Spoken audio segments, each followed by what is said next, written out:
Ce lundi midi, tout le pays marque une minute de silence à la mémoire des victimes des attentats de vendredi. Le lycée Charles de Foucault, dans le 18e arrondissement de Paris, ne fait pas exception. Dans ce gros établissement catholique de près de 1700 élèves, la mixité sociale, culturelle et religieuse est très forte. Alors pour clore ce moment de recueillement, Thierry Courrèges, le principal, invite à réciter le Notre Père et leur explique pourquoi. Pour ceux qui croient et ceux qui ne croient pas, pour que vous ayez la liberté de pouvoir choisir votre voie. Pour ceux qui sont de confession chrétienne, pour ceux qui sont de confession musulmane, pour ceux qui sont de confession israélite, hindouiste, bouddhiste, parce que nos couleurs nous invitent aujourd'hui à vouloir reprendre ce chemin du vivre ensemble, pour que vous n'ayez jamais à tomber sous ces balles, sous ces actes immondes qui frappent celui qui n'y est pour rien. Je veux la faire pour que vous ayez la possibilité de pouvoir vivre votre jeunesse dans une France pacifiée et en paix.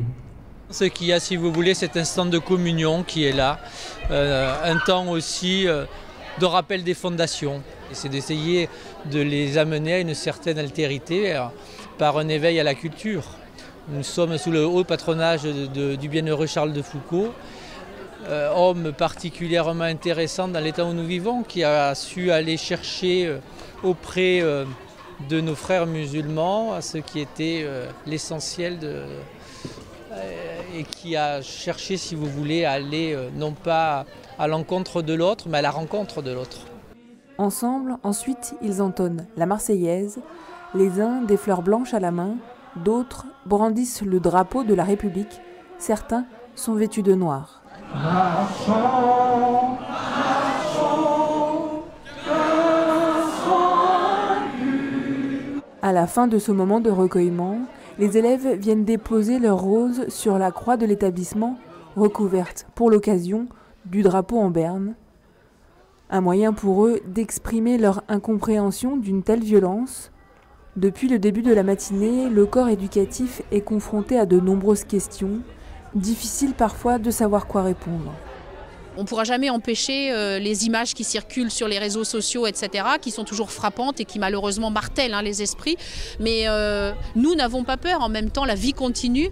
Et il faut effectivement, là on va redoubler de formation à l'information, c'est-à-dire qu'il faut impérativement que les élèves sachent prendre de la distance par rapport à ce qu'ils voient, revoient, écoutent, réentendent, etc. Tous sont encore aujourd'hui sous l'effet de l'émotion. Mais les professeurs en sont bien conscients, les questions les plus profondes vont probablement venir dans les semaines et les mois à venir. Il leur faudra alors tenter de trouver des réponses.